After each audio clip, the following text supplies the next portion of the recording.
Muy bien. Entonces, bienvenidos a este tercer día del seminario La Ciudad Sonora, Experimentalismo, Música y Auralidad, Bogotá como lugar de escucha, producto de la beca de investigación Bogotá, un espacio para el conocimiento de las artes, patrocinado por el Instituto Distrital de las Artes de Bogotá. Venía mencionando que he querido iniciar este día con este video, Listened, en homenaje, un pequeño retrato del compositor canadiense Ray Murray Schafer, porque me parece bastante inspirador en el sentido en el que solicita o apela por la escucha, ¿no? Una escucha que naturalmente está mediada también por unas ideas, por una ideología que ya quiero empezar a revisar y constatar, pero que nos lleva efectivamente a poder hacernos preguntas sobre la escucha, ¿sí? La escucha como problema, la escucha como punto desde el cual podemos entender, comprender no solamente el mundo, sino también, y esto es lo que más me interesa, a nosotros mismos y a los otros que nos rodean, ¿sí? Esto es como algo que me parece fundamental, ¿sí? Es por esto que el fenómeno de la música experimental, en ese sentido, ¿sí? Lo relaciono con el concepto, o lo he relacionado con el concepto de auralidad, es decir, este marco epistemológico desde el cual pensamos la escucha. Y en el día de hoy quiero vincularlo directamente y justamente con este concepto que ha sido altamente apreciado y apetecido por los estudios sonoros, que es el concepto de paisaje sonoro, ¿sí? En efecto, sí, el tema del paisaje sonoro, pues, nos permite relacionar, el tema de la escucha con 2 cosas particulares, ¿no? Por un lado, con el tema del sonido, ¿sí? Que lo he venido también tratando desde el primer día, sobre todo relacionándolo con las epistemologías desde las cuales lo pensamos, en el campo de la música, alrededor de la antología de lo que entendemos como lo musical, como lo no musical, y ulteriormente a partir de la manera en la cual escuchamos lo que es musical y lo que no es musical, ¿sí? En ese orden de ideas tenemos una especie de marco, efectivamente, que nos permite delimitar aquello que entra dentro de esa esfera y la que queda por fuera, ¿no? Y ulteriormente nos permite hablar justamente del tema del espacio, ¿sí? Es decir, el concepto de paisaje sonoro tiene relación o pretende tener una relación directa con el concepto del espacio y con la manera en la cual efectivamente los sonidos configuran un espacio y aparecen en un espacio, ¿sí? En este orden de ideas, sí, quiero continuar revisando un poco y criticando esta definición que hemos construido o se ha construido casi que por convención alrededor de la música en Occidente, ¿sí? Y en este orden de ideas, consecuentemente, en el campo latinoamericano, pues dentro de las dinámicas coloniales bajo las cuales hemos construido una identidad, ¿no? Entonces, este concepto de música, ¿sí? Lo revisaba ayer alrededor del concepto de música absoluta. Este es un concepto que he querido traer a colación y que relaciona una convención alrededor de una definición. Esta es una de las definiciones generales, ¿sí? Que se han relacionado con el tema de la música y es la definición que tiene el crítico austriaco Eduard Henslick sobre la música como formas tonales en movimiento, ¿sí? En adendum podemos sumar las otras definiciones de Edgar Varese y de John Blacking que discutía el día de ayer como sonido humanamente organizado o sonido organizado, ¿sí? Efectivamente, hay una arbitrariedad alrededor de la palabra organizar, organizado, que supeditaba, como revisaba ayer, el tema de la organización a la luz de las matemáticas, ¿sí? Las matemáticas fueron y han sido el punto desde el cual se ha pensado científicamente a la música para relacionarla con un campo estético y poder defender su relación con la idea de belleza, ¿no? Todo esto, digamos así, enmarcado en un plano netamente platónico, ¿sí? Este tema por eso traigo esta definición, este tema del movimiento en el campo de la música, también por convención y a partir sobre todo del pensamiento romántico y de las ideas de Schopenhauer y bueno, todo lo que sería como la modernidad, ha devenido en que la música sea entendida como un arte temporal, ¿m? Es decir, un arte en el tiempo. Y ese ha sido básicamente un imperativo ontológico que ha regido de muchas maneras la forma en la cual se entiende la música, ¿no? Como un arte en el tiempo. La música o el sonido inclusive, pudiésemos entenderlo también así, es un arte que se desarrolla de una manera estrictamente o supeditada alrededor de esta esfera, ¿no? Sin embargo, hay una condición del sonido que no podemos dejar escapar, ¿sí? Y que es indefectible a él, ¿no? El sonido no existe sin que exista un espacio y un medio en el cual se pueda propagar, ¿sí? El día de ayer también discutía esto un poco, ¿sí? Cuando hablaba justamente del tema de la auralidad, ¿sí? Es decir, este marco epistemológico desde el cual nosotros entendemos que los sonidos dependen de un medio, dependen de una fuente y por ende dependen de un sujeto que perciba dichos sonidos, ¿no? Esto lo hablaba justamente a la luz de las ínfulas cientifistas que se han dado a lo largo del siglo XIX, sobre todo, para hablar del sonido en términos técnicos, ¿sí? A la luz de decibeles, frecuencias, hercios, etcétera. Bueno, toda esta complejidad que hace parte del campo de la física, ¿no? Pero no podemos desligar efectivamente que el sonido también es escuchado y apreciado por un sujeto que le da sentido, ¿sí? En ese orden de ideas, ¿sí? Este espacio de la escucha también aparece a la luz del espacio, ¿no? El sonido también me permite no solamente tener un sentido de espacialidad, sino que me permite también poder definirlo, ¿sí? El sonido es un demarcador, ¿sí? Nos permite efectivamente comprender y entender pues lo que es el espacio, ¿no? Aquí quiero hombre, sin el ánimo de entrar en los aspectos de la filosofía y de las diferenciaciones que hace la perspectiva euclidiana y lo que después más adelante va a plantear Einstein, etcétera. Es decir, no soy físico, ¿sí? Pero me interesa básicamente traer a colación cómo el sonido también permite delimitar un espacio, ¿no? El espacio entendido como, hombre, un marco en el cual unas entidades se sitúan, entre ellas el sonido, y el efecto de la relación entre dichas entidades, ¿sí? Sin embargo, insisto, me interesa también pensar el espacio desde su perspectiva social, ¿sí? Es decir, hay una relación entre formas físicas, ¿sí? Que perciben algo desde un conocimiento que instrumentaliza dichas relaciones, es decir, esto que se percibe se concibe desde una perspectiva aural y le concede una práctica simbólica, es decir, los espacios en este orden de ideas son percibidos, son concebidos, pero son vividos, ¿sí? Por el sujeto que se ubica dentro de él, ¿no? Pero esa percepción, esa concepción y esa vivencia del espacio también pasa, de cierta manera, por la experiencia del sonido, ¿sí?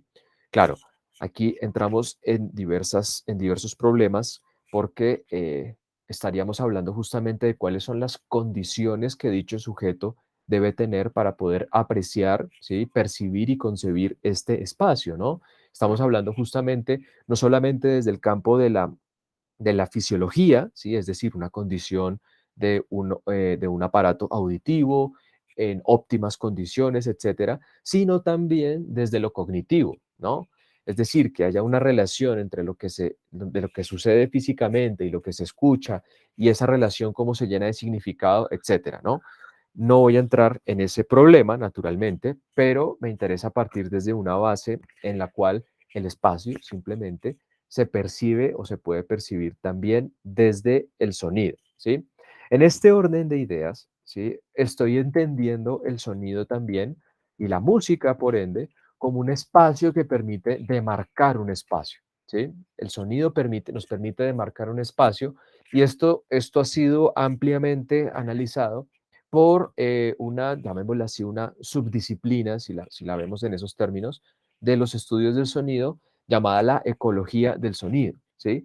Es decir, esta manera en la cual el ambiente, ¿sí? Permite una serie de relaciones, ¿sí?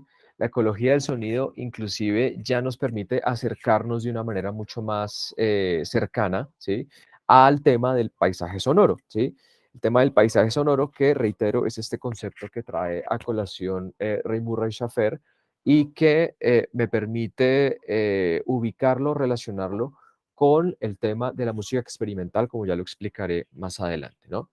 El tema de la ecología del sonido, en ese orden de ideas, analiza o revisa efectivamente los sonidos que aparecen en este espacio y la manera en la cual dichos sonidos se relacionan para demarcar, identificar, apreciar, concebir, etcétera, dicho espacio, ¿no? Aquí de pronto esta famosa cita de John Cage, ¿sí? El sonido alrededor de nosotros, esté o no en la sala de conciertos, ¿sí? Aquí naturalmente nos enfrentamos a un problema también ontológico sobre lo musical, pero también frente a cómo se conciben los sonidos de cara a ciertas definiciones convencionales de música, ¿no? Por eso, el video de Ray Murray Schafer que vimos al principio me sirve también como punto de partida para entender que la escucha es un lugar fundamental, ¿sí? Desde el cual se puede entender y concebir, se conciben los sonidos, pero la pregunta importantísima es, ¿desde dónde se conciben dichos sonidos, no? Ray Murray Schafer tiene y presentó este proyecto, el proyecto del paisaje sonoro mundial, básicamente a la luz de un proyecto que surge en la ciudad de Vancouver, en Canadá, y que tiene la pretensión de realizar una especie, y como lo menciona el video justamente, de limpieza de los sonidos que son indeseables y que no permiten, digámoslo así, una correcta relación del ser humano con su mismo entorno, ¿sí? Es decir, él concibe que existen sonidos deseados y sonidos indeseados, es decir, una especie de limpieza inclusive estética, pudiésemos decirlo así también, ¿no? Pero claro, es una estética que escapa naturalmente a las definiciones convencionales que la música absoluta ha convencionalizado y que lo abre un poco hacia la magnitud y la complejidad de los sonidos del ambiente, del paisaje, ¿sí? Eh, en este orden de ideas, ¿sí? Se entiende el concepto de paisaje sonoro como la serie de variaciones sonoras que se experimentan en el espacio-tiempo afincadas en la topografía de un área construida y las diferentes fuentes sonoras que hacen parte de dicha topografía, ¿sí? Hay una condición aquí importante del paisaje sonoro y es cómo, cómo, mm, cómo podemos inclusive caracterizar una diversidad de paisajes sonoros, ¿no? Generalmente, ¿sí? El paisaje sonoro muchas veces se ha relacionado también atado a este campo de la ecología del sonido, como los sonidos que circundan el ambiente de la naturaleza, ¿sí? La naturaleza y los ambientes, los sonidos de la naturaleza han sido como el punto de partida desde el cual el paisaje sonoro ha sido pensado, ¿sí? En efecto, como veíamos en el video, ¿sí? Schaffer, por ejemplo, lo que hace cuando se realiza esta toma en 360 grados de él en el centro, naturalmente, con relación a los sonidos que le circundan en un ambiente pues, natural de la zona de Quebec, en Canadá, ¿sí? En un invierno sumamente, no lo he vivido, ¿sí? Esa es una pregunta importante, ¿sí? Una experiencia importante, nunca he vivido un invierno en Canadá, ¿sí? Ni lo deseo, pero efectivamente, cómo suena esta topografía, cómo aparecen diferentes fuentes sonoras que él mismo describe, ¿no? Entonces, los pájaros, al fondo se escucha, etcétera. Dana dice, nadie desea eso, te lo juro, no, estoy convencido de eso, ¿sí? Pero nos hace hacernos preguntas efectivamente sobre cómo es el sonar, no solamente de la topografía, sino de las condiciones y las variaciones sonoras que suceden en dicho ambiente, ¿no? Es decir, es concebir dicho espacio, ¿sí? Relacionar los sonidos para poder detectar no solamente el origen de dichos sonidos, sino también entender las relaciones entre los mismos, ¿no? Y las relaciones pueden ser de diverso tipo, ¿no? En un principio, desde el punto de vista físico, de distancia, de frecuencia, de volumen, ¿sí? Pero de cara a este espacio social, la manera en la cual son significados dichos sonidos, ¿no? Por eso, en el video Murray Schafer continúa, ¿no? Entiende el mundo, entiende la complejidad del mundo como una gran composición, ¿no? Ya la palabra composición es una palabra que está inserta o nos lleva a un símbolo muy importante relacionado con el concepto de música, ¿no? La composición musical como el artefacto por antonomasia que crea el artista, ¿sí? Y el artista entendido como este ser genial que por obra y gracia de la inspiración de la musa, ¿sí? Puede crear música, ¿sí? Valga la redundancia, ¿no? Entonces el mundo como una composición y efectivamente nosotros como intérpretes, compositores, sujetos, ¿sí?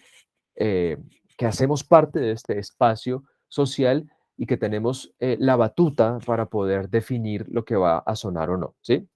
Sin embargo, el paisaje, sonoro es efectivamente, ¿sí? Este, hombre, este ambiente físico, ¿sí?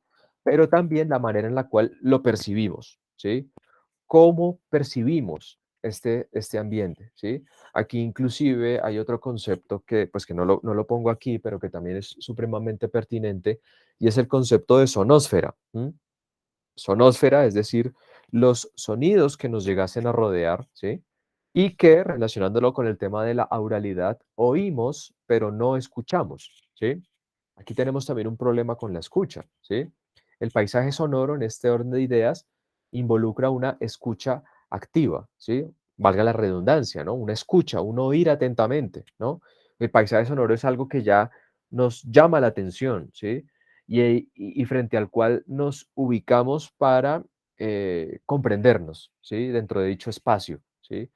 Caracterizar ese espacio a la luz de la relación entre nuestra apreciación y el mismo sonido, ¿sí? Eso es lo que concede la posibilidad al paisaje sonoro pues, de aparecer, ¿no? Ahora bien, pues el paisaje sonoro tiene una suerte de componentes, ¿sí? Con base en esta percepción de Murray Schafer. Hay una serie de componentes que son la base sonora, es decir, la descripción, digámoslo así, más sintáctica de los sonidos que aparecen, ¿sí? Una relación con sus fuentes, ¿sí? Vuelvo al ejemplo del video, ¿sí? Murray Schafer haciendo una descripción de los sonidos, relacionándolos justamente con estas fuentes, pero también hay unos componentes que son característicos y que hacen parte de lo que pudiésemos llamar una marca local, ¿sí? Insisto, ¿sí? ¿Cómo suena un invierno en Canadá, ¿sí? ¿Cómo funciona eso, no?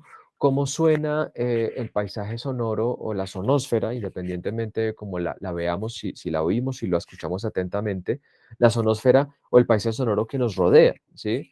Este tipo de apreciaciones, ¿sí?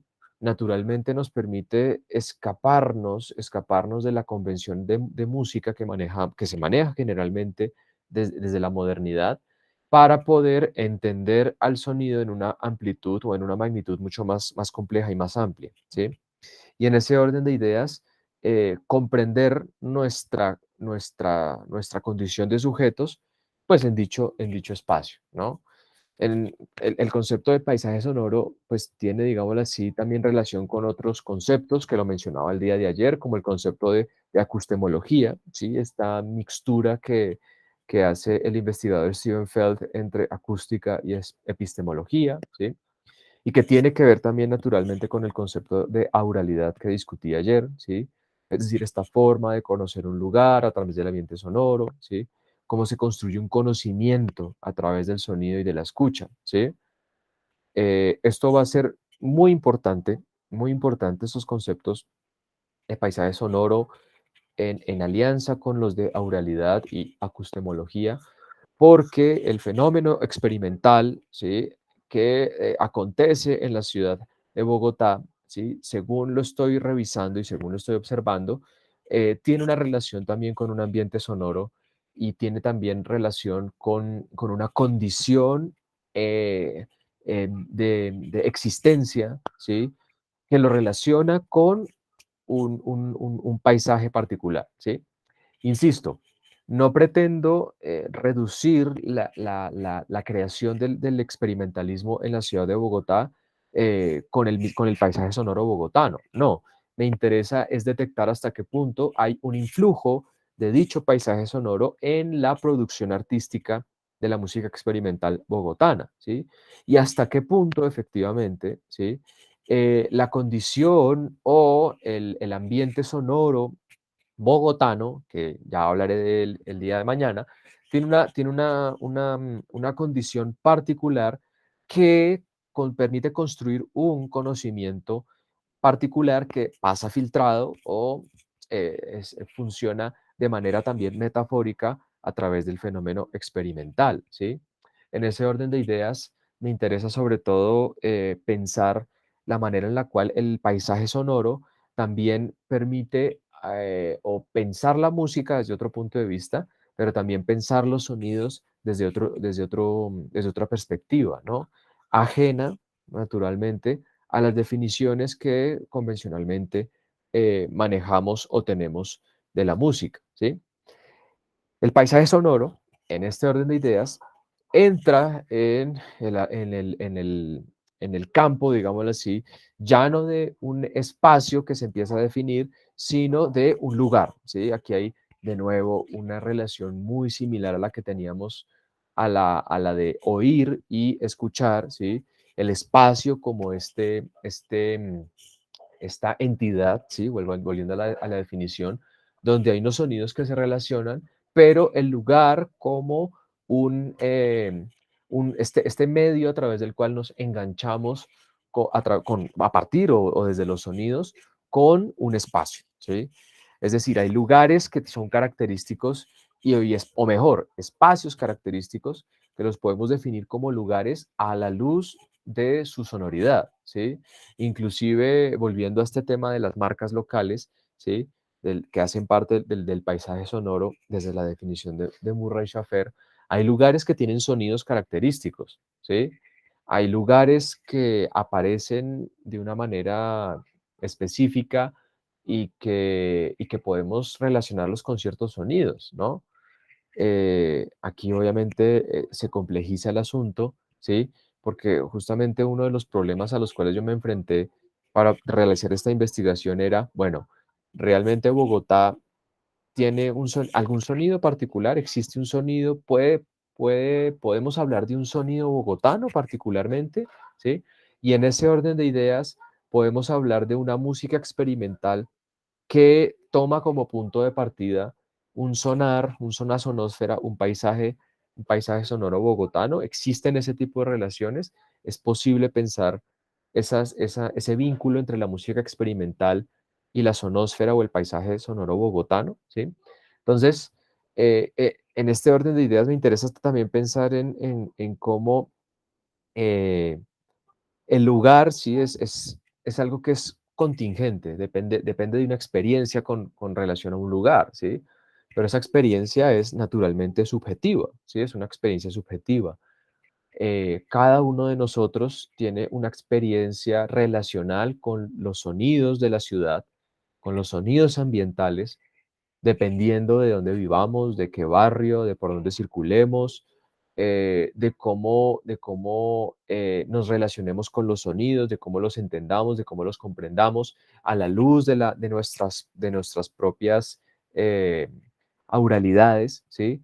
Y todo eso nos permite configurar una sujeción al mundo sonoro, ¿sí? Una experiencia sónica que nos va ulteriormente a permitir acercarnos a ciertos fenómenos sonoros de X o Y manera, ¿sí? Entonces, hay músicas experimentales que efectivamente apelan a este tipo de escucha, que apelan a nuestra relación con la cotidianidad, que es un tema que también me interesa traer a colación, ¿sí? ¿Por qué? los lugares en el contexto de la ciudad son lugares que los entendemos como lugares cotidianos, que hacen parte de nuestra rutina, etcétera, ¿no? Mm, en este, en este sentido también, pues, vuelvo al tema también del ruido, ¿sí? Porque el ruido justamente es un sonido que está fuera de lugar, ¿sí? Es un sonido que es extraño, que es ajeno, que irrumpe, que es, como lo relacionaba ayer, es una sonoridad abyecta, ¿sí? Es algo que es inaudible, es subalterno, ¿sí? Los estudios de la subalternidad me han ayudado a entender cómo el ruido efectivamente es algo que se entiende fuera de, ¿sí? No es música, no hace parte de un lugar, ¿sí? ¿De qué lugar? Hombre, ¿sí? Ya a ver, tendríamos que hablar en esta relación de cómo configuramos y entendemos un lugar desde la escucha y en ese lugar, qué sonidos son ruido y qué sonidos hacen parte de dicho espacio, ¿sí? Sin embargo, lo que me llama la atención aquí es justamente poder gatillar una pregunta y es, primero, ¿de qué manera pensamos y entendemos el ruido de cara a ciertos lugares, ¿sí? Ya hablaré justamente del sonido urbano, del espacio urbano, perdón, del espacio urbano, ¿sí? En el espacio urbano hay sonidos que han sido entendidos también por convención como ruido, ¿sí? Ruido. Y en ese sentido, ¿sí? Poder hacerme la pregunta sobre por qué el ruido, ¿sí? Más allá de los aspectos físicos y fisiológicos que ayer justamente uno de los participantes de este seminario me gatillaba esa pregunta, ¿no? De cómo efectivamente hay una condición, ¿sí? Biológica, producto de la evolución, etcétera, ¿sí? Que pues nos permite identificar ciertos sonidos como ruido, ¿no? Y efectivamente hay literatura que habla sobre cómo los sonidos son utilizados como mecanismo de violencia, y digo de violencia física, ¿sí? Pero me interesa también hablar del ruido como violencia epistémica. ¿M? Aquí hay una serie de aspectos desde el concepto de la abyección, de lo inaudible, del ruido, ¿sí?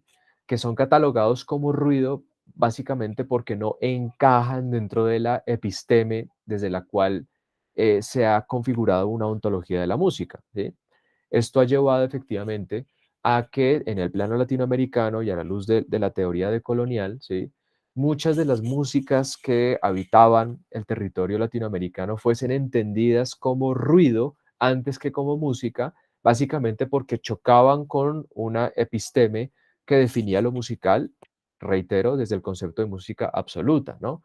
Es decir, eran músicas que estaban fuera de lugar en el sentido de que no encajaban con las ideologías de la modernidad, ¿sí? Estaban fuera de la modernidad, no encajaban en eso, ¿no? Y que llevó efectivamente, indefectiblemente, a que estas músicas pasaran por procesos de blanqueamiento, que llevaran a unos estratos de civilidad y demás. Eso desde el plano de lo que pudiésemos llamar los estudios sobre las músicas populares, sobre los fenómenos de la world music, sobre los fenómenos del folclore, etcétera, ¿sí? Que ya hay una literatura también ahí. Pero también desde los fenómenos experimentales como músicas que están fuera del lugar, ¿sí? Sonidos fuera del lugar, ¿sí? Por eso, insisto, en el problema de la definición de lo experimental, ¿no? Porque es una música que está fuera del lugar, ¿sí?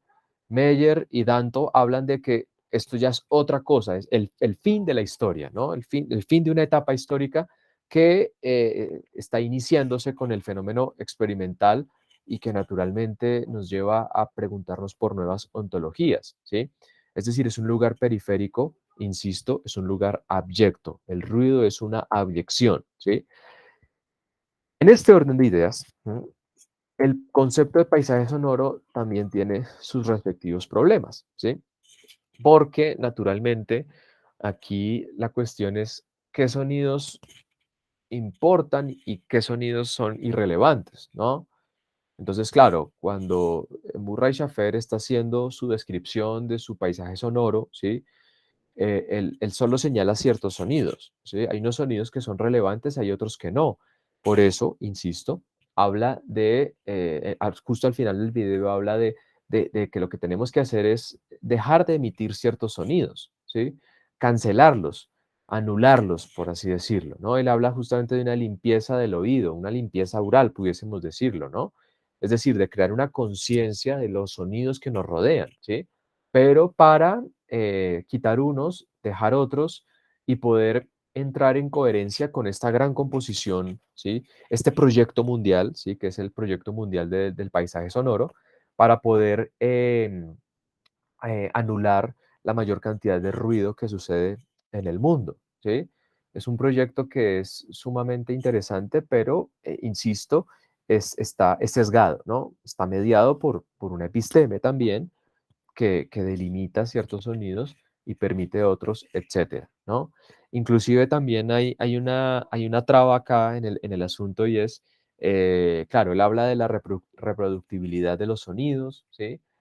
Pero dicha reproductibilidad es también, está mediada por una tecnología, ¿sí? En el campo de la música absoluta, esa tecnología era la partitura, ¿sí? La partitura era una tecnología de inscripción de los sonidos, ¿sí? Y habían sonidos que cabían dentro de dicha tecnología y habían otros que no, ¿sí? Por eso, una de los imperativos, de las prisas, digámoslo así, de los proyectos de las músicas nacionales en Latinoamérica fue constatar su escritura en la partitura, ¿sí? Entonces, todos corriendo a pensar cómo se escribe un bambuco, ¿sí? No, en tres cuartos, en seis octavos, no, en cinco octavos, ¿no? ¿Sí? Eh, Porque esa tecnología era relevante para esa episteme, para poder plasmar efectivamente y entregar un medio visual que pudiera verificar y permitir el análisis de la música, ¿no? En el tema del paisaje sonoro pasa algo similar, ¿no? Tenemos una tecnología de la grabación, ¿sí?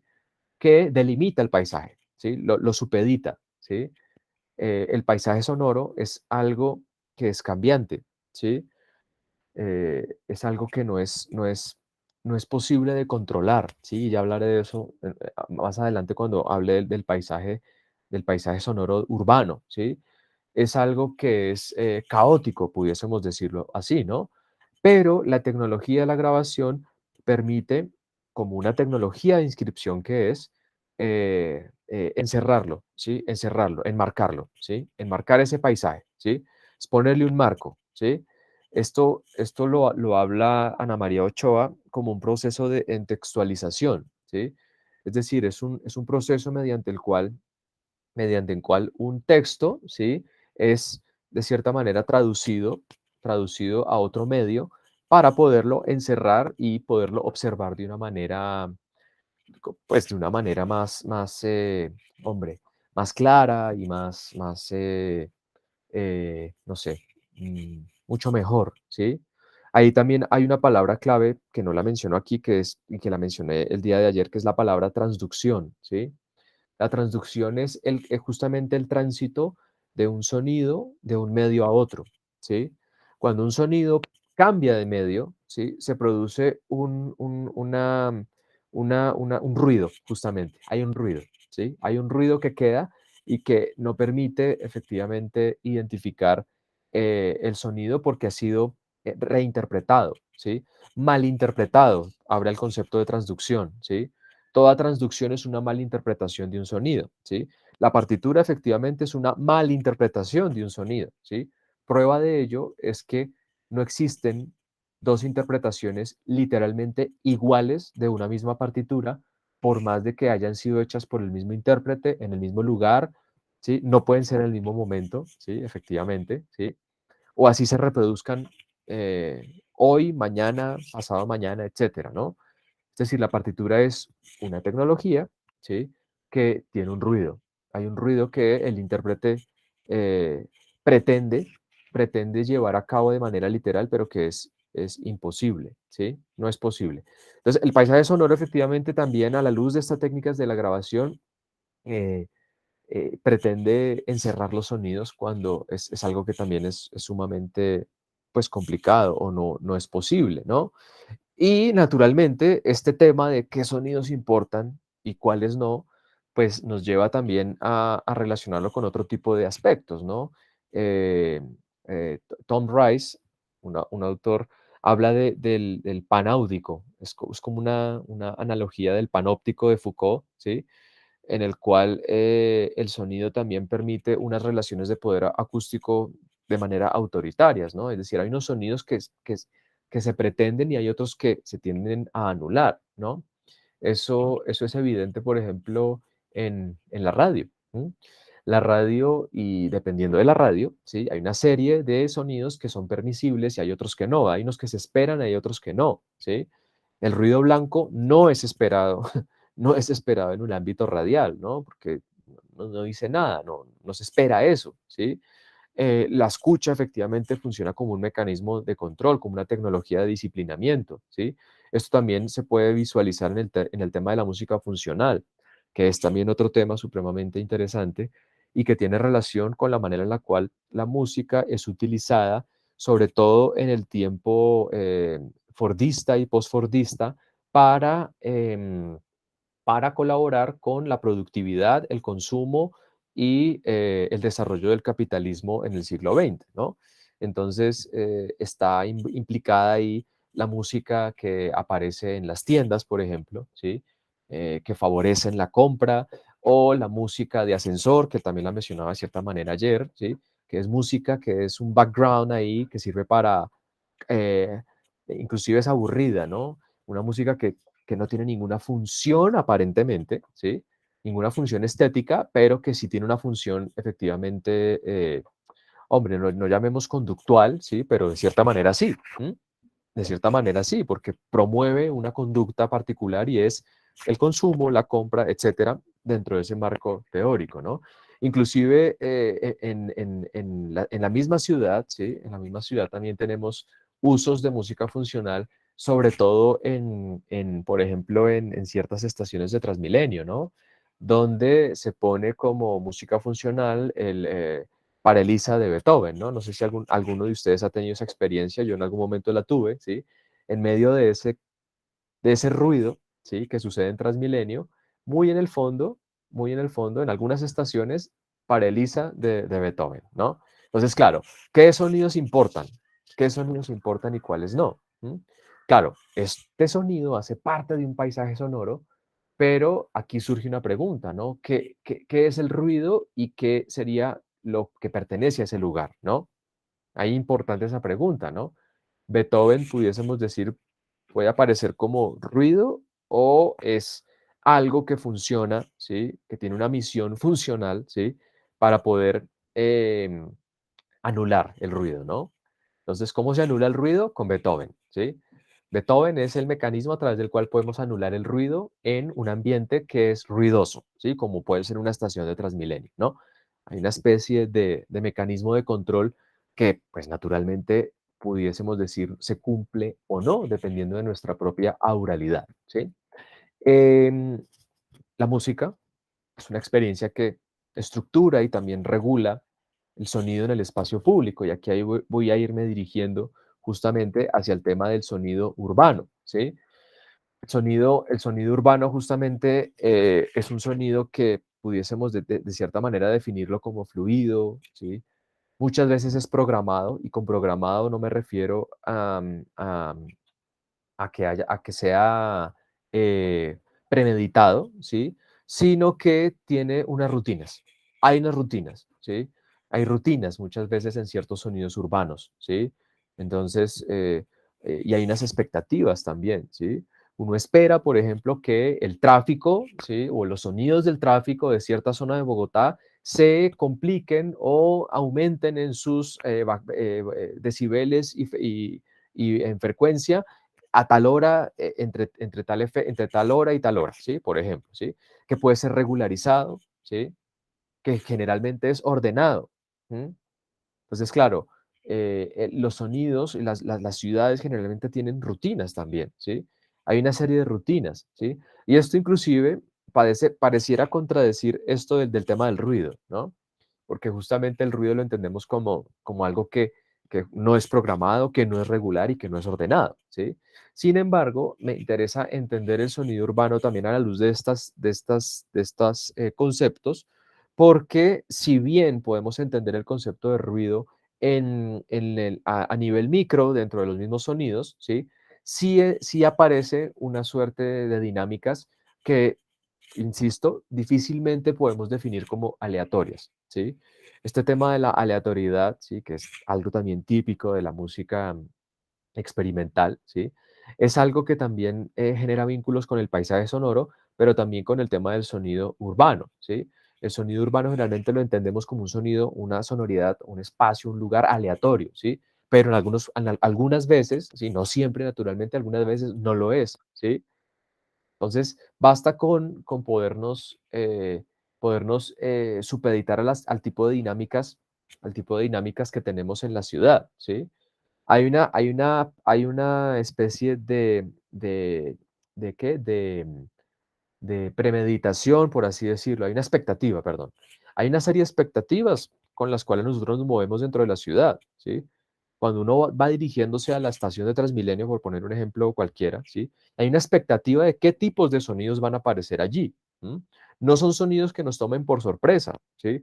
De lo contrario, sentiríamos cualquier otro tipo de experiencias, o miedo, o incertidumbre, etcétera. No, hay unos sonidos que, como son regulares, ya nos preparan, ya nos preparan nuestra propia experiencia frente a ese contexto, ¿sí? Cosa contraria, ¿sí? A lo que pasó, por ejemplo, cuando durante el paro, por ejemplo, y el tema de los paros que se han dado en años recientes, en tiempo de pandemia, inclusive en la ciudad de Bogotá, aparecieron una serie de sonidos que no hacían parte de la sonoridad urbana de manera regular, ¿sí? Eso fue un quiebre, efectivamente, un quiebre, como lo que sucedió, por ejemplo, en el Parque de los Hippies, ¿no? Que fue un nodo en el cual llegaron y fue punto de reunión para una serie de dinámicas sonoras y también musicales que rompieron esta regularidad y esta fluidez de un sonido urbano, pues que naturalmente uno no está esperando en el Parque de los Hippies de manera convencional, ¿sí? Eso por un lado. Por el otro lado, también tenemos lo que se llama el efecto de la ubicuidad, ¿no? Una dificultad efectivamente para localizar las fuentes sonoras, ¿no? Esto es algo que también podemos extenderlo al mismo concepto de paisaje sonoro, ¿no? Así, Murray Schafer en su video hable de que identifica unos sonidos, etcétera, probablemente el delimitar de dónde están siendo originados, qué está sucediendo, cómo están siendo realizados, por quién están siendo realizados, eso es algo que es muy difícil de delimitar, por lo menos en el contexto urbano, ¿sí? Yo aquí, por ejemplo, escucho el sonido de los automóviles, etcétera, ¿sí? Pero ubicar exactamente de dónde está viniendo ese sonido, ¿sí? Sin la necesidad y sin la visión, efectivamente, y sin mis otros sentidos, es algo que dificulta efectivamente mi relación con el sonido urbano, ¿sí? Y esto para mí es sumamente interesante e importante porque justamente en el fenómeno experimental la figura del compositor y del intérprete son dos figuras que tienden a desaparecer en aras de una búsqueda o una escucha más atenta del sonido en sí mismo, ¿sí? Es decir, el sujeto, ¿sí? El sujeto que hace parte o que genera el sonido no es tan relevante como el sonido en sí mismo, ¿no? Sin embargo, sí aparece una pregunta, sobre todo con relación al tema del paisaje sonoro y del sonido urbano, y es una relación con el otro que genera un sonido, ¿sí? Con el otro que puede que genere un sonido que me moleste, que me cautive, o que simplemente lo considere no lo tenga a considerar, ¿no? Entonces, esto también me permite relacionarlo con el tema de la intersubjetividad, ¿no? El sonido me permite generar una experiencia intersubjetiva, ¿sí? Y eso es algo que no es evidente en la escucha convencional, ¿sí? Ni es algo que efectivamente, sí, estemos pensándolo constantemente, ¿no? Por eso el paisaje sonoro me parece muy fundamental, me parece importante, porque nos hace preguntas sobre el otro, ¿sí? Sobre quién es el otro que está generando un sonido particular en este espacio que compartimos, ¿sí? Y que yo lleno de una serie de significados, pero esos significados efectivamente también apelan a ese otro que está ahí, pues conmigo, ¿sí? Muchas veces, ¿no? Bueno, esto es una redundancia, ¿sí? El repetido no siempre fija, sujeto a ambientes que colisionan, se yuxtaponen, ¿sí? Eh, es como insistir en lo que he venido hablando, ¿no? ¿Sí? Los sonidos urbanos inclusive yuxtaponen lugares, ¿sí? Eso, por ejemplo, uno lo puede ver muy fácilmente, no sé, en una localidad como Chapinero, ¿no? ¿Sí? Cuando uno va, por ejemplo, caminando por la 13, no sé, entre calles 57 y 60, por decir cualquier lugar, ¿sí? Hay una yuxtaposición de 1000 lugares, ¿sí? ¿Sí? Que está el que vende perros calientes, que está Teatrón, que está aquí el que está el tráfico, que está el que está lavando los vidrios, pregonando que le den una moneda. O sea, hay un montón de sonoridades, ¿sí? De sonoridades que, insisto mucho en esto, y por eso el ruido es un sonido abyecto, ¿sí? Porque es algo que puede resultar inaudible, ¿sí? Inaudible, ese alboroto, ese barullo, ¿sí? Que aparece ahí. Pero la pregunta concreta es, ¿por qué, por qué es abyecto? Porque, hombre, hay una superposición de diversos sujetos que ocasionan dichos sonidos y que requiere de una atención y una focalización sumamente extenuante. Es extenuante, ¿sí?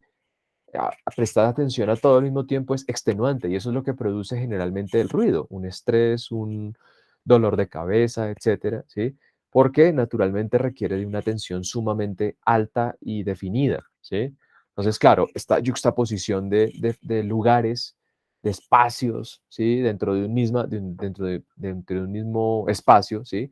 Requiere, pues, efectivamente una atención sumamente particular, ¿no? En últimas, ¿sí? Es un sonido que nos afecta, ¿m? Nos afecta, ¿sí? Digo yo, querrámoslo o no, ¿no? Querrámoslo o no, nos afecta, ¿sí? Uno va a buscar dónde vivir y uno piensa en el sonido también, ¿sí? Uno está en un lugar y indirectamente se piensa en el sonido, ¿no? Y entender la ciudad, que esta también es una definición que ha sido recurrente en la mayoría de los textos, la ciudad como un lugar ruidoso, ¿sí? La ciudad, a diferencia de otro tipo de paisajes, de otro tipo de sonoridades, se ha comprendido y se ha entendido como el lugar del ruido, ¿sí? En ese orden de ideas, ¿sí? Entiendo a la ciudad también como un espacio eh, abyecto, inaudible, ¿sí? Eh, que choca, que muchas veces es subalterno, pero esa subalternidad pasa básicamente por un estatus en el cual este lugar es simplemente un lugar sin importancia, ¿sí? Aparentemente, ¿no? Un lugar aparentemente sin importancia, ¿no? Los sonidos que hacen parte del circuito citadino urbano, ¿sí? Son sonidos que, pues, generalmente se relacionan con el tema de la polución, ¿no? 1000 sonidos. Uy, yo creo aquí podemos sumar muchos, o sea, demasiados, ¿sí? Tráfico. Bueno, ahí traigo a colación algunos de los nombres que aparecen en los textos, pero bueno, o sea, se pueden sumar miles, ¿no? Cada uno de nosotros tiene una propia experiencia de esto a lo que refiere la polución, ¿sí? Y la polución como un problema, ¿sí? El ruido es un problema, ¿sí? Un problema, ¿sí? Entonces, me interesa justamente, pues, relacionar este espacio del ruido, ¿sí? A la luz de la ciudad, los sonidos que circulan en la ciudad, en el espacio público, ¿sí?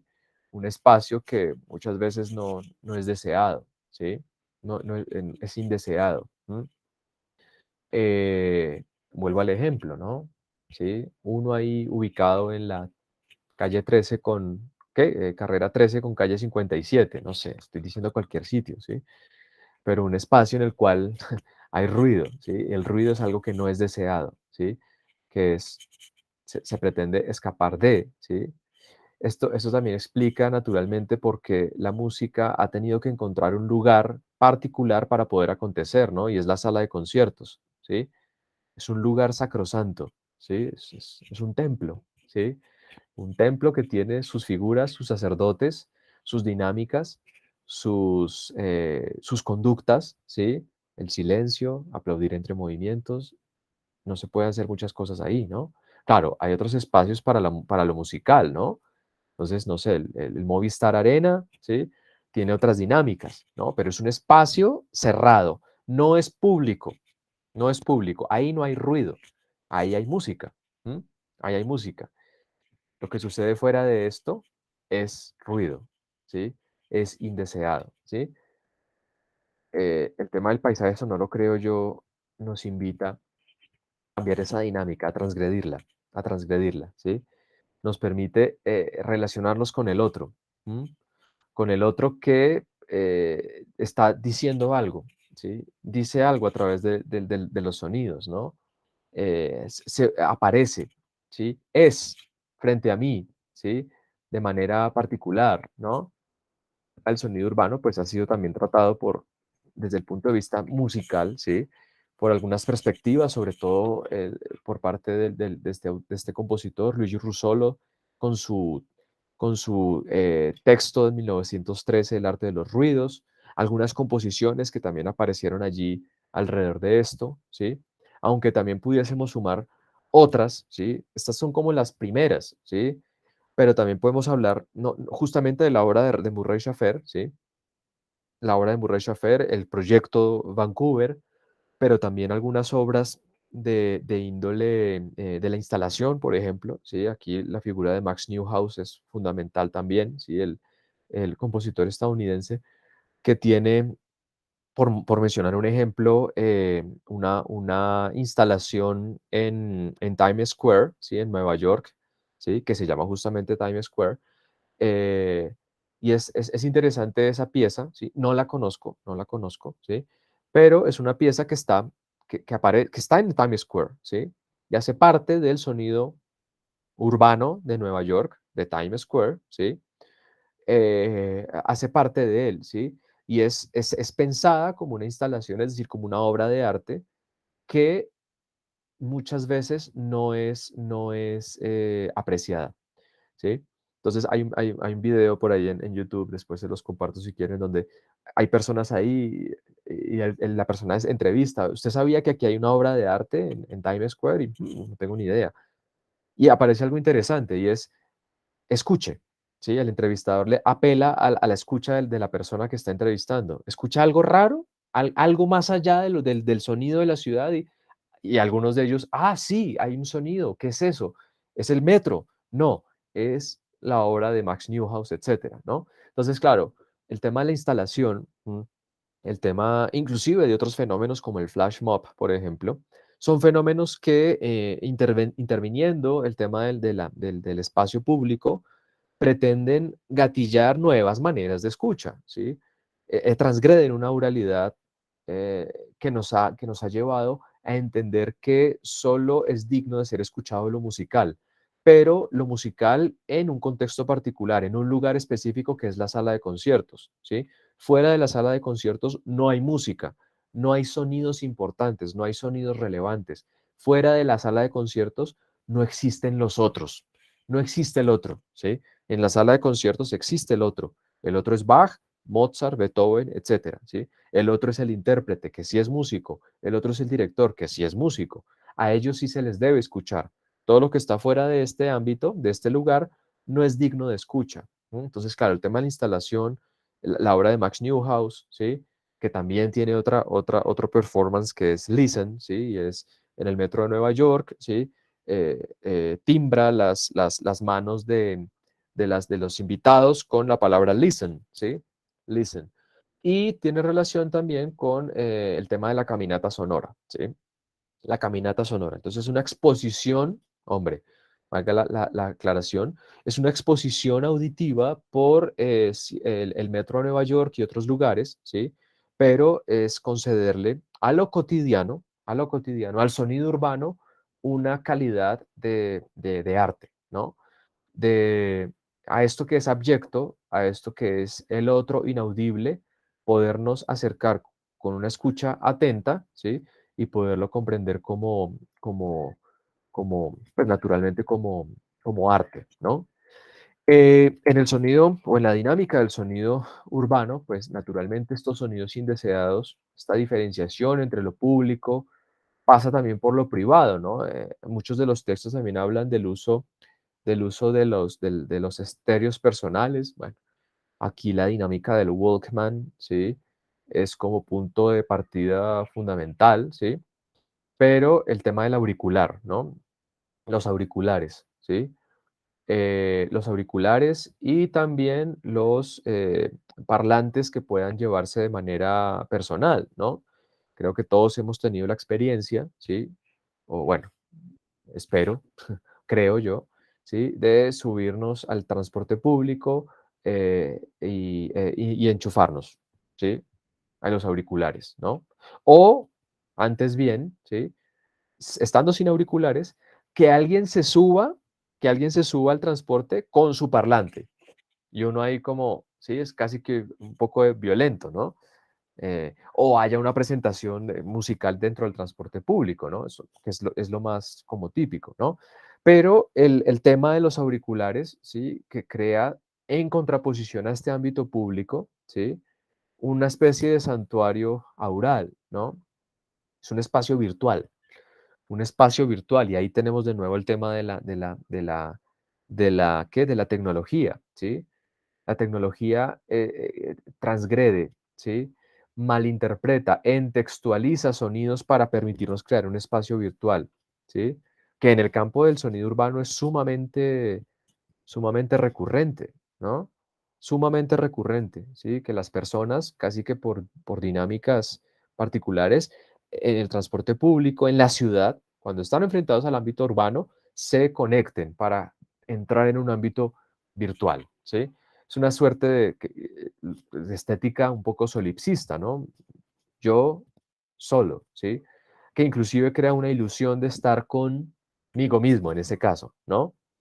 También pasa, por ejemplo, cuando en las dinámicas, por ejemplo, de nuestro hogar, encendemos la radio o prendemos un YouTube para poner una lista de reproducción, etcétera, ¿no?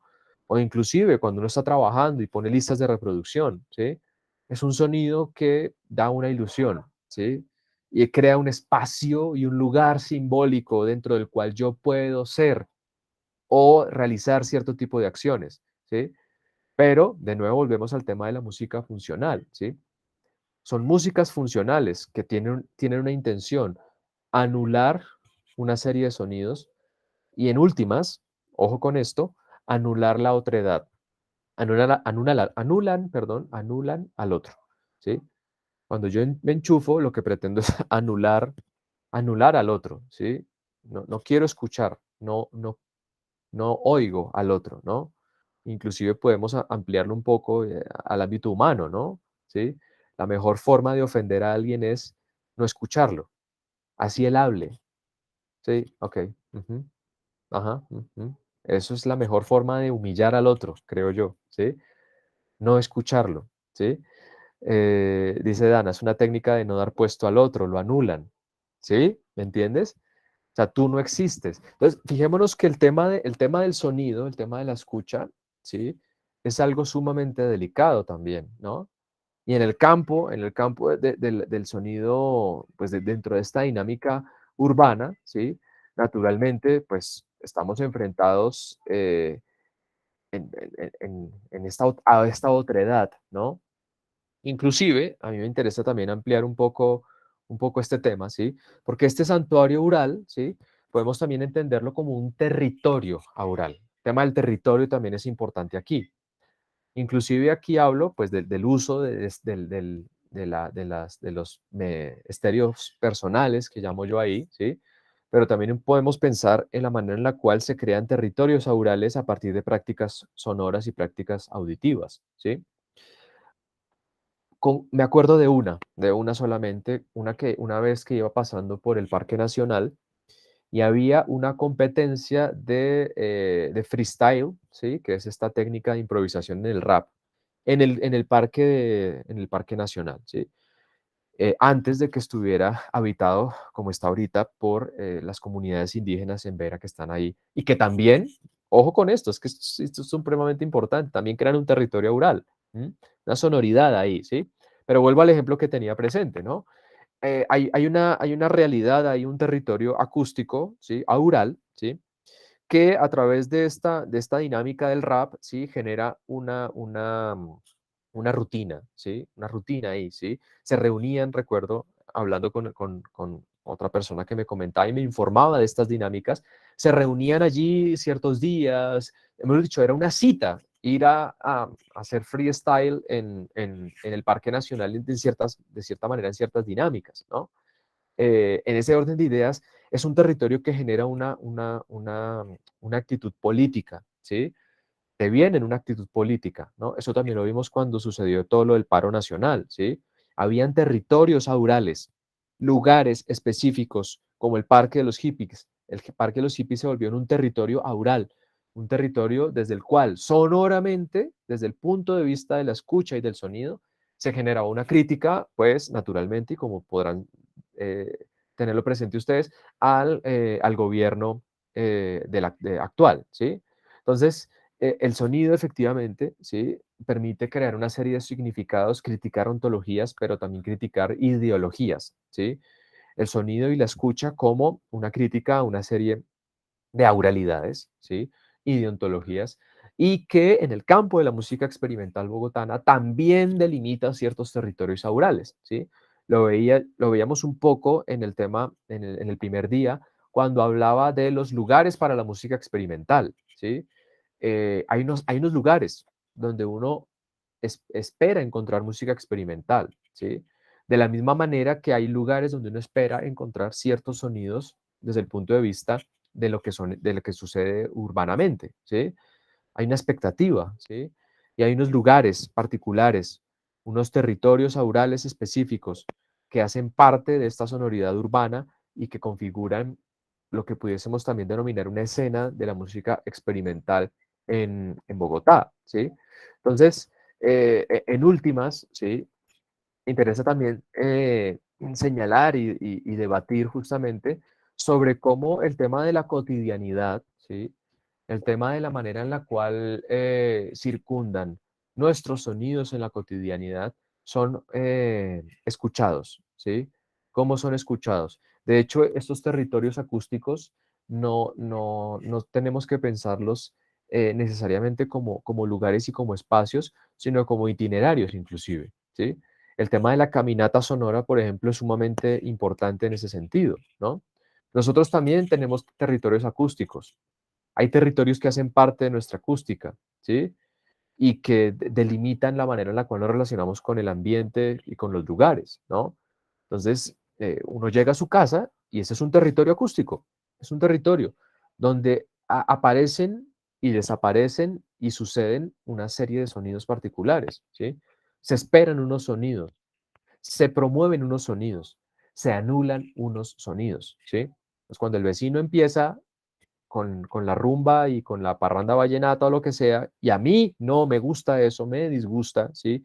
Pues lo que pasa es que ese territorio, ese territorio acústico está invadiendo mi territorio, ¿sí? Es decir, hay un itinerario que está soslayando el mío, ¿no? Entonces, claro, hay un proceso, es un tema político, bueno, en el caso del ejemplo que estoy dando, pues es una cuestión ya más compleja, ¿no? Y hay una serie de políticas públicas que regularizan eso, ¿sí? Entonces, lo que uno hace es llamar a la administración, oiga, dígale a mi vecino, ¿sí? Que se calle, ¿sí? Porque ya son las 2 de la mañana y no puede hacer ruido, no puede hacer ruido, ¿sí? No puede hacer ruido, porque el ruido también pasa no solamente por el volumen, sino inclusive también por lo simbólico, ¿sí? El vallenato como, como música abyecta, ¿sí? Porque si pusiese, por ejemplo, no sé, una sinfonía de Mozart, pues hasta de pronto, ¿sí? Pudiésemos decir, pero no, ¿sí? Eso también depende de nuestra propia auralidad, ¿m? Y depende de ella, naturalmente, ¿sí? Depende de ella, ¿sí?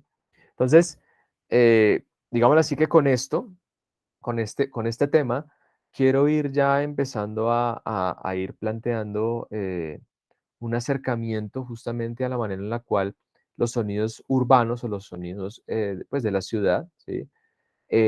Pueden ser de cierta manera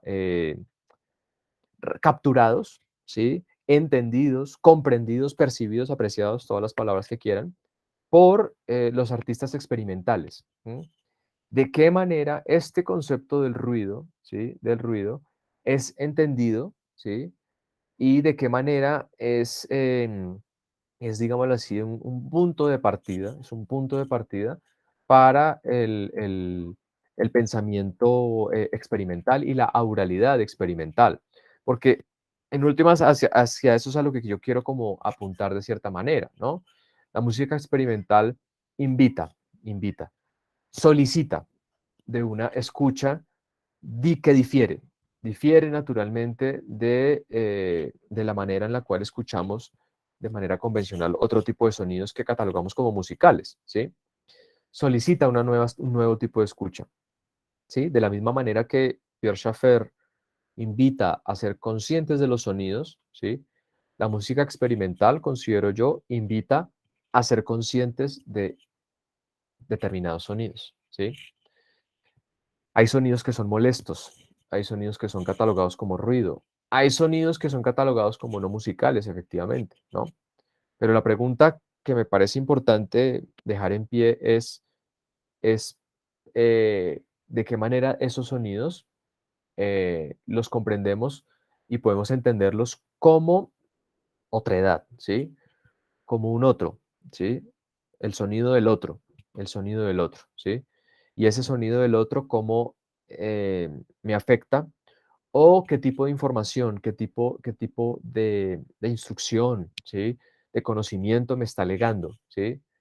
Esto no significa, naturalmente, anular una escucha mediada por la convención, de ninguna manera, ¿sí? De ninguna manera. Y justamente esto me parece importante también señalarlo, ¿no? Mi intención no es de colonial, para nada, todo lo contrario, ¿sí? Mi intención es darle el lugar que le corresponde a ese tipo de escucha, ¿sí? Pero delatar que estamos en un momento en el cual deben aparecer otros tipos de escucha, ¿sí? Deben aparecer otras maneras de pensar lo musical, ¿sí? Y ahorita que tú, Jai, hablábamos al principio de este seminario, de cómo podemos definir lo artístico y cómo justamente podemos detectar, pues, desde dónde pensamos el arte, ¿sí? Desde dónde lo pensamos, ¿sí? Desde lo musical, desde lo interdisciplinar, desde dónde estamos entendiendo lo artístico y desde dónde estamos pensándonos para poder entrar en contacto con el otro y podernos comunicar en últimas. ¿M? Creo que esto es lo que quería traer para el día de hoy, por lo pronto, y el día de mañana espero ya poderme enfrentar de una manera más directa con el tema de Bogotá y ya el tema de la música experimental bogotana de una manera mucho más directa. He querido armar este seminario a la luz de estos conceptos para poder preparar un poco la llegada del objeto como tal. Experimental, música experimental, auralidad y en este orden de ideas, paisaje sonoro. Entonces, no sé si hay alguna pregunta, algo para comentar, me interesa sus opiniones, lo que podamos discutir aquí también.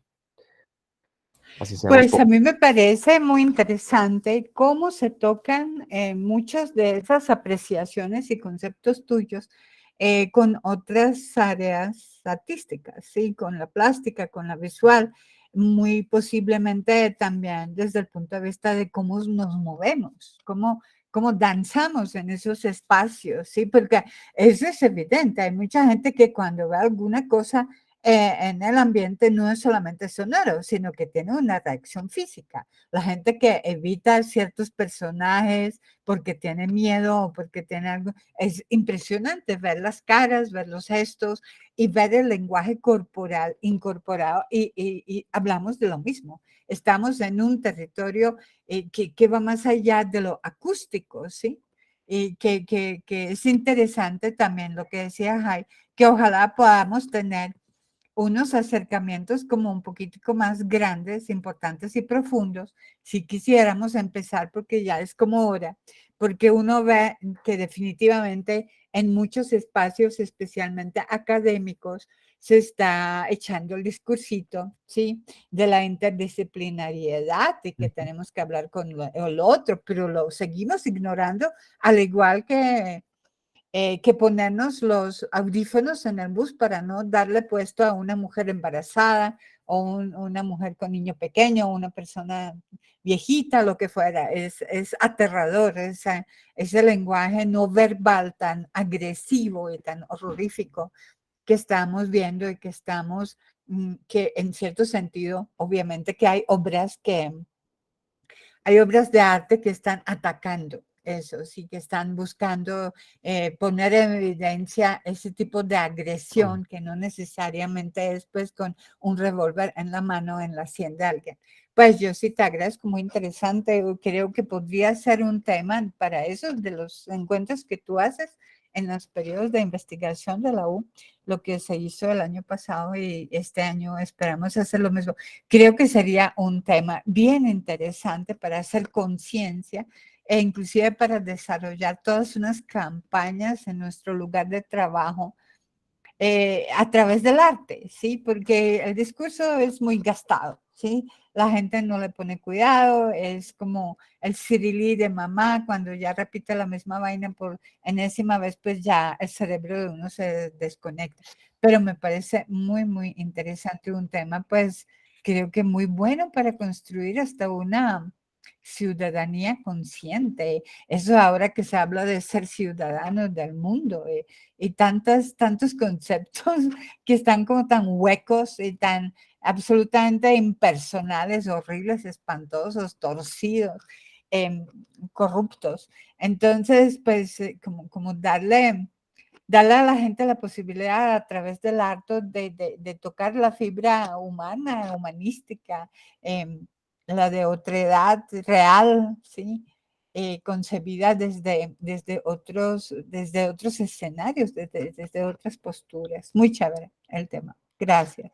Gracias a ti, Dana, porque claro, aquí hay algo importante que mencionas y es, bueno, por un lado el tema de la interdisciplinaridad, transdisciplinaridad, bueno, tantas palabras que aparecen ahí y que, y que yo creo que eso es un problema que hace parte de, eh, pues, la educación de manera regular, ¿no? Hablo en música, no sé cómo sea el tema de las artes plásticas, ¿sí?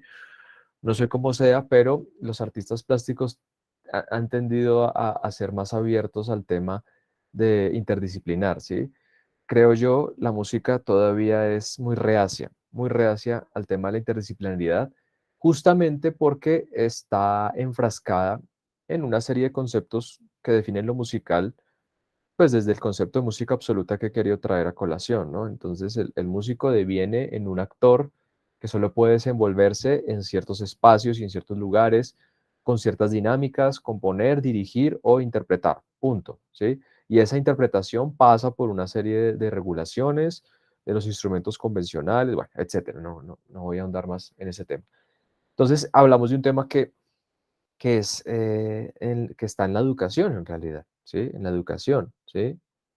Los programas de música generalmente no están pensados para ser interdisciplinares, están pensados para ser musicales, ¿sí?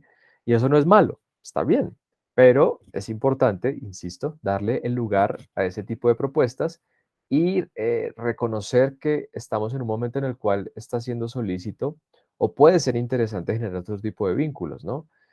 Desde mi punto de vista, yo creo que el fenómeno experimental es un fenómeno que puede proveer ese tipo de diálogos y ese tipo de intenciones, ¿no?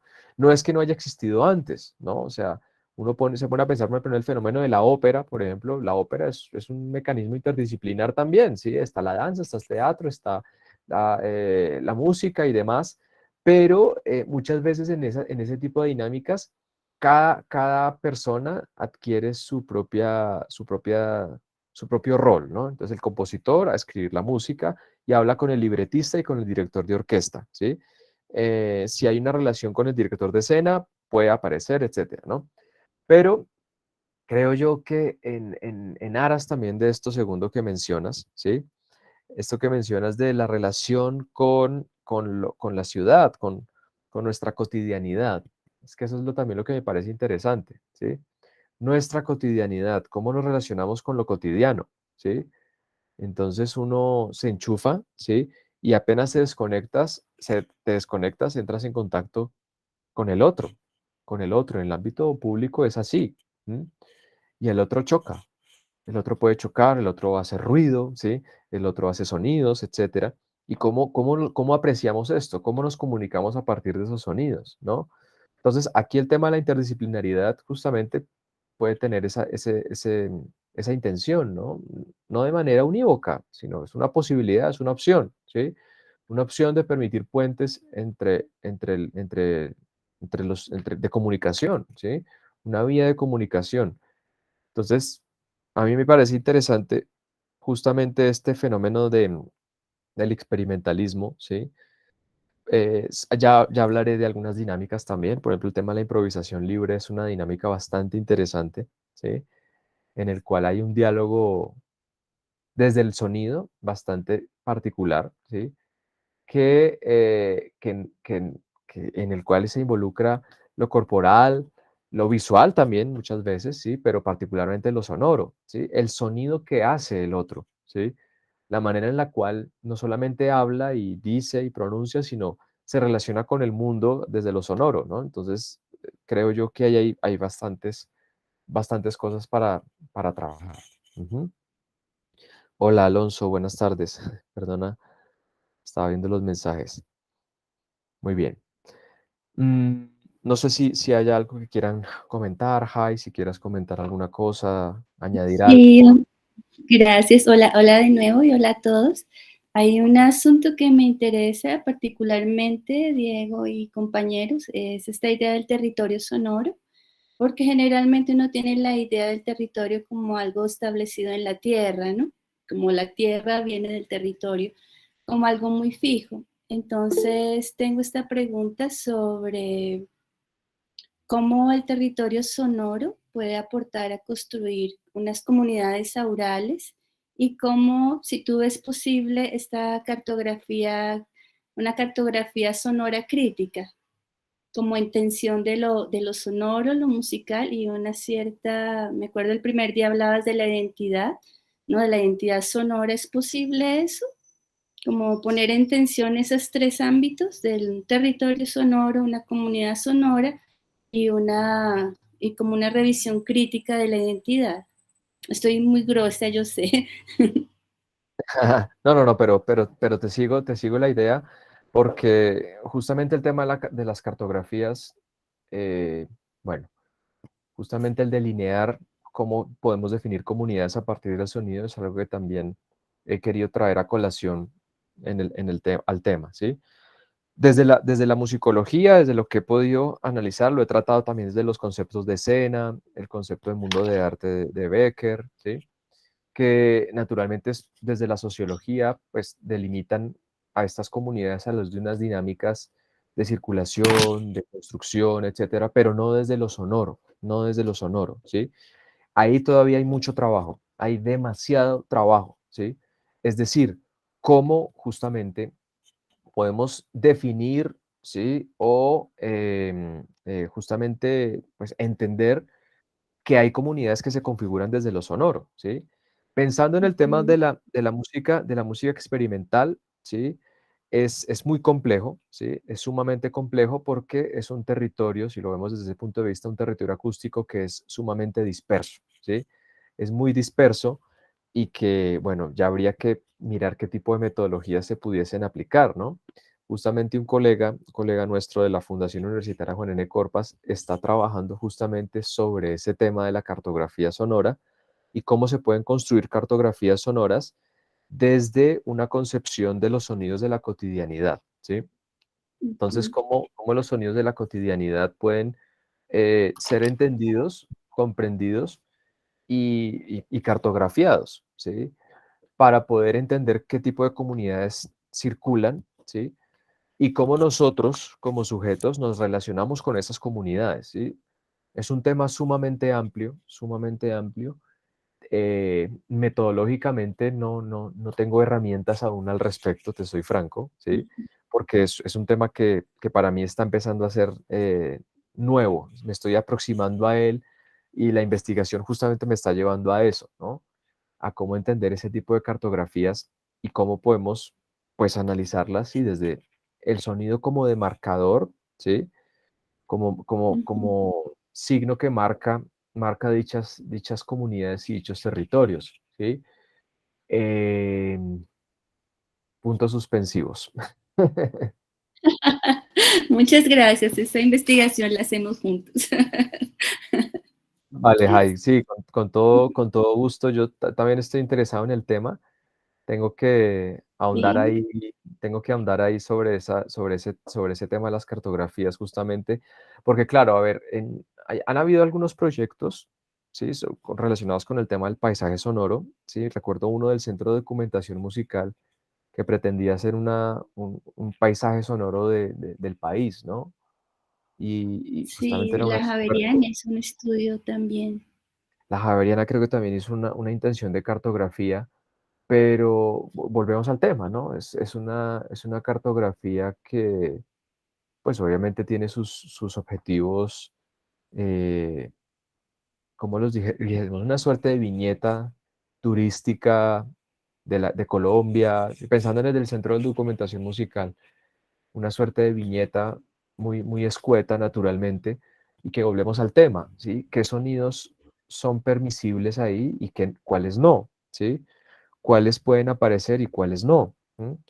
Eso es un problema, pues, que hay que empezar a delimitar naturalmente, ¿sí? Porque toda cartografía, ¿sí? Todo mapa genera un conocimiento y delimita un conocimiento, ¿no? Y es una Asume un herramienta sujeto. de poder. Es una herramienta de poder, efectivamente, ¿no? Entonces, esta ilustración del mapa, efectivamente, como una representación del mundo, y que obviamente crea una visión de mundo particular que anula y que naturalmente visibiliza ciertas cosas y otras no. Entonces, cuando hablamos de cartografías, creo yo que ese es el problema, ¿no?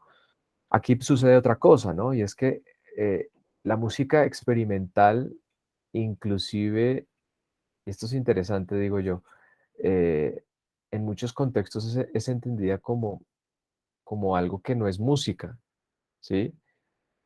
Muchos de los compositores. Esto lo digo porque cuando entrevistaba a los actores, algunos actores de la escena, me decían eso, decían, a mí mucha gente dice que yo no soy compositora, que yo no soy músico, porque hago música experimental, ¿sí? Entonces, ¿a qué voy con esto, con la pregunta que tú haces, ¿no? En ese orden de ideas, ellos no deberían aparecer en ninguna cartografía, ¿sí? No habría una cartografía para ellos, ¿sí? O sea, hombre, sí la hay, pero desde el punto de vista de la creación de un mapa, es sumamente complejo ahí la cuestión. Pero bueno, toca revisar y toca trabajar sobre el tema. Dana. Muchas gracias, Diego. Es que la verdad hay que tener cuidado con las metodologías, Diego, porque si queremos salirnos de eurocentrismo y de la organización, de la imposición, del poder, de la cosa, y seguimos haciendo lo mismo, buscando una metodología totalificadora. Y además, esa gente, especialmente los que buscan ese tipo de trabajo, cuando tú encuentras la metodología, ellos ya se extinguieron y llegaron otros.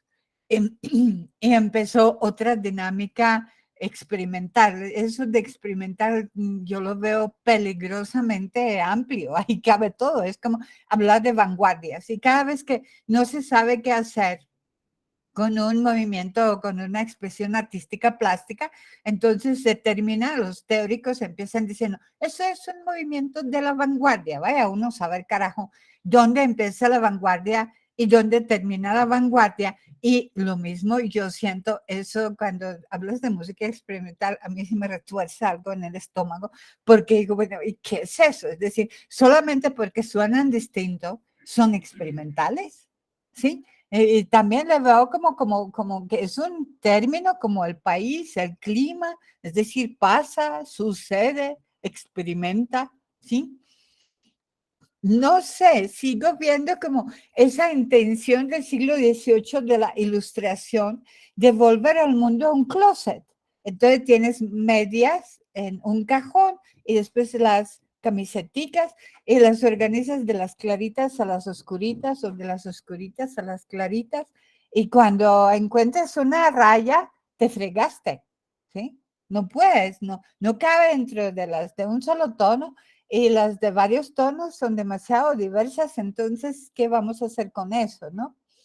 Entonces, pues estoy también muy en expectativa a cómo va a seguir tu conferencia, porque para mí esa cosa, pues me parece paradójica, ¿no? Estamos entendiendo que es un fenómeno difícil de describir, difícil de delimitar, con una fluctuación absoluta y total, que es lo que se espera muy en el fondo, como la vida misma.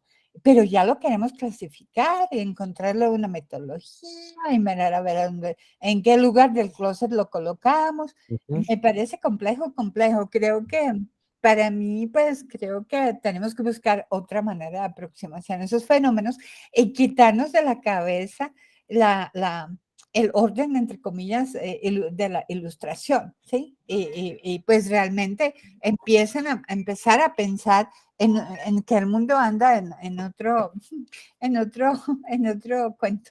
No sé, es complejo, pero yo creo que podemos de alguna manera. Sí, ahí tenemos pues una tara ahí de que la modernidad nos ha legado, ¿no? Y justamente es algo que se criticaba en los estudios del sonido que revisábamos ayer y esta ínfula de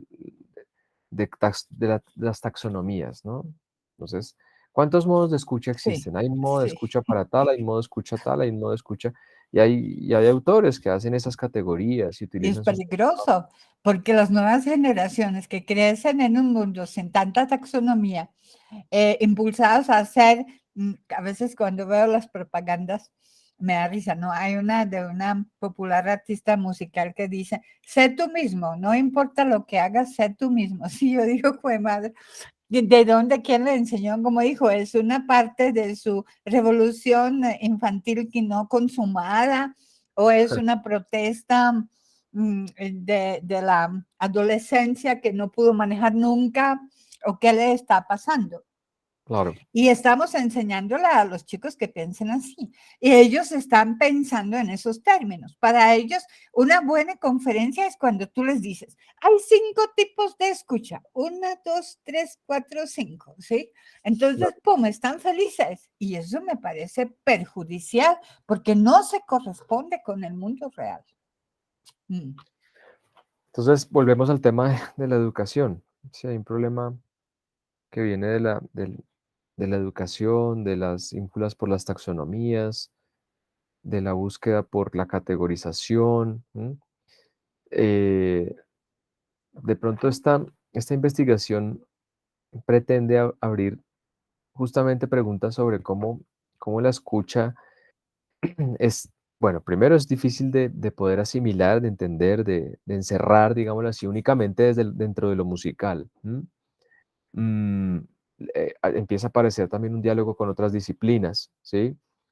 Un diálogo con las artes plásticas, un diálogo interdisciplinar, pero también un diálogo con los demás sentidos, ¿sí? Insisto, el músico encerrado en su escritorio escuchando notas, ¿sí? Y hablando de dominantes tónicas y de la tonalidad y demás, es algo que naturalmente no es viable en el sentido en el que, o bueno, puede serlo, ¿no? Pero de cara a la realidad de, pues, hombre, de lo que somos como personas, de dónde nos movemos, que es la cotidianidad, etcétera, pues es algo que me parece irrisorio, ¿sí? Lo entiendo yo así. Entonces, me parece importante que el tema de la oralidad pueda ser tratado y pueda ser permeado por nuevas experiencias, ¿sí? Nuevos tipos de poder entender y visualizar la realidad, ¿no? Y justamente el arte tiene esa pretensión, ¿no? De permitirnos entender el mundo desde otro punto de vista. ¿M? ahí nos entramos de nuevo en otro tipo de problemas ya estéticos, ¿sí? Sobre la finalidad del arte, el, el- el- la misma definición de arte y demás, ¿no? Desde lo político, ¿sí? Hasta, pues, obviamente hasta lo estético, ¿no? Entonces, pues es algo que puede, este seminario puede desbocarse y llegar hasta ese tipo de preguntas, ¿sí? Pero, pues en un principio, y también como por ponerle freno al asunto, ¿sí? Me interesa particularmente importante detectar cómo la música experimental nos permite abrir un camino hacia esto que mencionabas tú, Jai, hacia la cartografía, hacia la identificación de los territorios a partir del sonido, pero también sobre cómo cuestionamos el mundo desde la escucha y cómo la música experimental nos permite entender el mundo desde otra perspectiva. Este es como uno de un propósito fundamental, ¿m? Que podamos acercarnos a ese tipo de música sin, sin temor, ¿sí? Porque eso también es importante, ¿no? Porque las políticas públicas, volviendo al tema con el que quise iniciar este seminario, porque políticas públicas como las de IDARTES y el Ministerio de Cultura todavía le tienen miedo a la música experimental? Lo veo así, ¿no? Entonces, si se pone música experimental, lo que tú dices, Dana, ahí cabe cualquier cosa. Y qué miedo porque entonces, ¿qué pasa?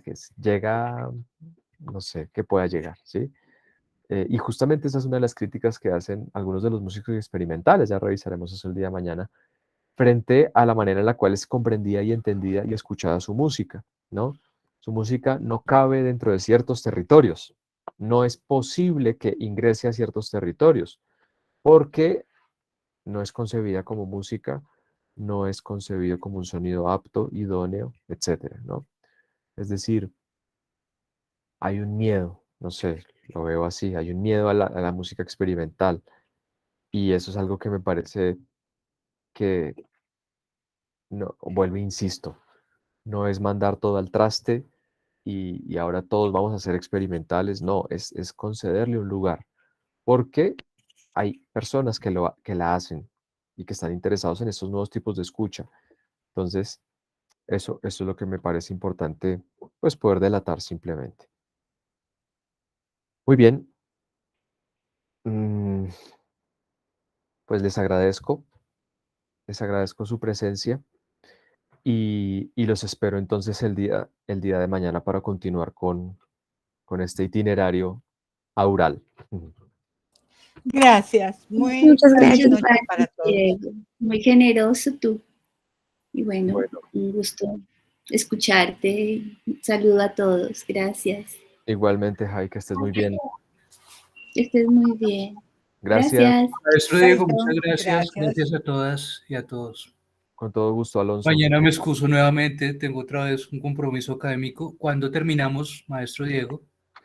Permítame, yo paro la grabación y conversamos.